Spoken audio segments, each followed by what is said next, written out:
Dr. Jason Fung, a nephrologist from Canada. Welcome. Oh, thanks very much. Yeah, so I treat people on dialysis. That's a lot of what I do. And it's very disheartening because what happens is that when they develop their disease, they're so sick. But the diabetes itself is actually quite reversible. If you go to the diabetes associations, whether it's the American Diabetes Association or the Diabetes Australia, they all put out there that this is a chronic disease. And they tell people essentially that you have diabetes, you'll have it for the rest of your life, you might as well get used to it. The disease is actually reversible. But you have to know how to reverse it. If you don't know how to reverse it, then you're just going to get worse. And the thing is that the drugs don't actually do anything for the disease. And this is also not controversial because the thing is that type 2 diabetes is a disease of too much insulin resistance. And that's not controversial. Everybody acknowledges that, right? So if you have very high insulin resistance, it's going to cause high blood sugar, right? But that's the symptom of the disease. The disease is actually too much insulin resistance. So the treatments that we give are all targeted at blood sugar, right? That doesn't make any sense. Because it's almost like, to give an analogy, if you have an infection, if you have a leg infection, well, you need to treat that infection. So what was causing it was bacteria. You give antibiotics. But that infection can give you a fever. But that fever is not the disease. That's what we've done with type 2 diabetes. We're treating the blood sugar, but it's not a disease of the blood sugar. It's a disease of too much insulin resistance.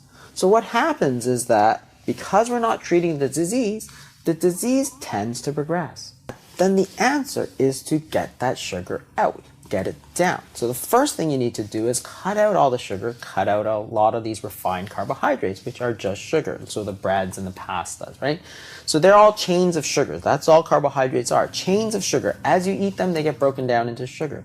So if you have too much sugar, if diabetes is essentially too much sugar, you got to stop taking sugar. Otherwise, you're going to make it worse. So that's probably the first thing. You can do more exercise, try and burn it off. And the other thing that you can do is try to do something more extreme, such as fasting, for instance. So fasting is actually the most efficient and the most effective way to lower insulin. There's really no drug that does it. There are actually two, but they're not very effective to lower insulin. But if you understand that the disease is too much sugar, too much insulin, then you got to say, well, if it's too much sugar, too much insulin, let's get rid of the sugar, let's get the insulin down. How am I going to do that, right?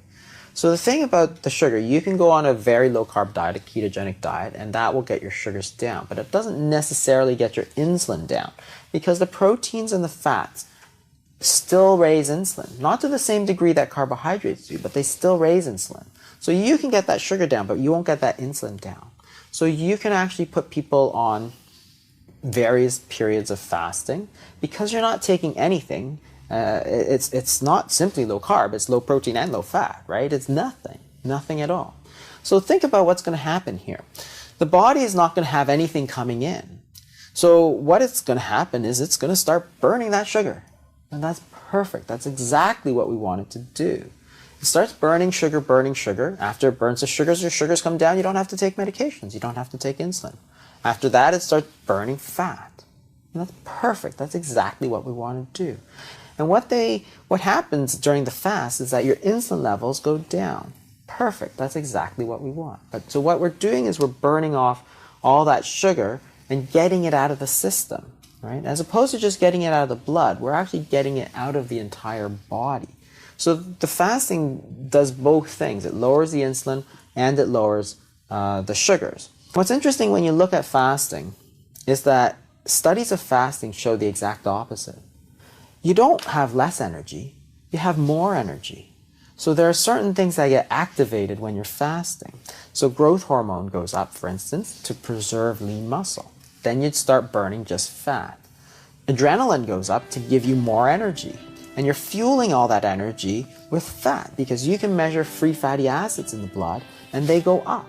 So what's happening is that you're burning fat, you're preserving your muscle, and you've got plenty of energy. Perfect.